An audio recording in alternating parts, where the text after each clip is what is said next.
Pourquoi faire de l'économie de la connaissance? Pour une raison très simple, qui est que, comme la connerie, la connaissance est infinie. Et ça change tout quand vous y réfléchissez bien, parce que les matières premières ne sont pas infinies. Mais la connaissance est infinie. Si nous basons notre croissance économique sur les matières premières, eh bien, il y a une contradiction mathématique inévitable entre croissance infinie et matières premières finies. Mais si nous basons notre croissance économique sur la connaissance, eh bien, il n'y a plus de contradiction entre croissance et croissance infinie et connaissance qui est infinie aussi. L'économie de la connaissance est très particulière en ce sens qu'elle est régie par des lois différentes de l'économie des matières premières. Ces règles sont très simples. Il y en a 3, 2 bonnes nouvelles et une mauvaise nouvelle. La première règle, c'est que les échanges sont à somme positive. Qu'est-ce que ça veut dire? Si je vous donne 20 €, ils ne sont plus à moi. Mais si je vous donne de la connaissance, elle est encore à moi. Là, je vous donne de la connaissance, a priori, quand je vais sortir de cette pièce, je ne serai pas plus bête qu'en y rentrant. Alors que si je vous donnais 20 € à chacun, je serais moins riche. Donc, quand on partage un bien matériel, on le divise. Quand on partage un bien immatériel, on le multiplie. La deuxième règle de l'économie de la connaissance, c'est que les échanges ne sont pas instantanés. Ça, c'est une mauvaise nouvelle. Transférer 20 € ou 20 millions d'euros, c'est instantané, c'est une signature sur un chèque. En propriété, les transferts de propriété sont instantanés. C'est même pour ça qu'aujourd'hui, on a du trading haute fréquence, dont la limite légale est la nanoseconde, ce qui veut dire qu'on a le droit de faire 1 milliard de transactions par seconde. Mais la connaissance, il n'y a pas de trading haute fréquence dans la connaissance. Cette conférence, elle prend du temps. Transférer de la connaissance, ça prend du temps. Je ne peux pas vous donner la physique quantique en 2 minutes. Et la dernière règle est une bonne nouvelle, c'est que les combinaisons de connaissances ne sont pas linéaires. Qu'est-ce que ça veut dire? Ça veut dire que quand vous prenez 20 € et 20 € et que vous les mettez ensemble, ça fait 40 €. Mais quand vous prenez 1 kilo de connaissances et que vous le réunissez à un autre kilo de connaissances, ça fait 3 kilos de connaissances. Quand vous regroupez 2 connaissances, ça crée systématiquement une tierce connaissance, qui est au pire triviale, mais non nulle, et au mieux révolutionnaire. Eh bien donc le biomimétisme s'inscrit dans ce paradigme de l'économie de la connaissance, et c'est là que je veux que vous voyez vraiment à quel point c'est une révolution sociale, environnementale, avant d'être une révolution technologique. Et le biomimétisme, c'est la science qui dit « la nature est une bibliothèque, lisez-la au lieu de la brûler ». La nature, en fait, elle est high-tech. Ce petit coquillage, il produit une toxine. La muconotoxine, c'est un cône du Pacifique, très dangereux, mais si vous avez des gants, aucun danger, puisque le dard ne pénètre pas un gant de plongée. Ce coquillage, il est vendu à 3 $ sur les marchés parce qu'il est joli. C'est vraiment pour moi la représentation du fait qu'on brûle la nature au lieu de la lire, parce que vraiment, 3 $ le coquillage, c'est une des utilisations les plus débiles qu'on pouvait faire de ce coquillage. Avez-vous une idée du prix de sa toxine au kilo? Sachant que la demande mondiale est supérieure au kilo. 1 kilo d'or, on va prendre ça comme étalon, 1 kilo d'or c'est 30 000 €. 100 000, donc 3 fois l'or. C'est plus. Elle est très utilisée en neurotechnologie, elle permet de faire des neurotechnologies avec un niveau de détail incroyable, donc c'est des nanotech, neurotech, elle est aussi utilisée en neurochirurgie, etc.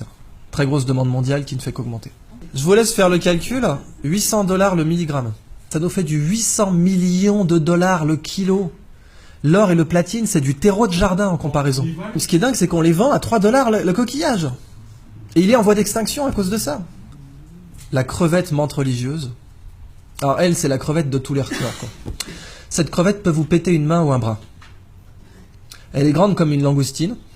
Il y en a 400 espèces dans le monde. Et vous voyez ici, elle a des petits marteaux là.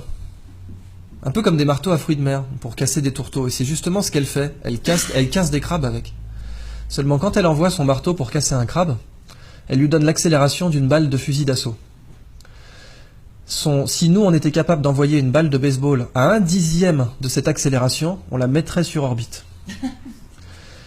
Ce marteau casse évidemment un aquarium blindé, puisqu'il a l'énergie cinétique, il aura la vélocité finale d'une balle de fusil, mais il a une masse supérieure. Évidemment, si vous l'arrachez, il repousse, parce qu'après tout, pourquoi pas.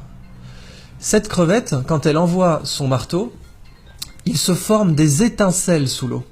Ça va tellement vite que vous avez des étincelles. Et ces étincelles, on les a mesurées à 22 000 Kelvin, c'est la température à la surface du Soleil. Quand cette crevette envoie ses marteaux, il se forme une bulle d'air autour qui s'appelle une bulle de supercavitation. La supercavitation a été étudiée au départ par l'armée russe pour faire des torpilles qui peuvent aller à plus de 150 km/h sous l'eau. Et aujourd'hui beaucoup plus, paraît-il. Les torpilles Shkval, dont les Russes ont donné la technologie à l'Iran, ce qui serait une des grandes raisons pour lesquelles les Américains n'ont pas déployé de porte-avions trop proches des côtes iraniennes, parce que ces torpilles peuvent sniper un porte-avions. Les Chinois prétendent, avec la technologie de supercavitation, avoir mis au point un sous-marin qui pourrait faire 500 nœuds sous l'eau, en se déplaçant dans une bulle d'air. Et la supercavitation aujourd'hui, le meilleur modèle d'étude que vous avez, c'est cette crevette.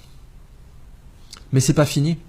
Cette crevette, ses yeux, parce qu'après tout, si la nature est une bibliothèque, chaque espèce est un livre entier. Moi, je vous ai parlé que du chapitre marteau, mais je peux vous parler du chapitre yeux.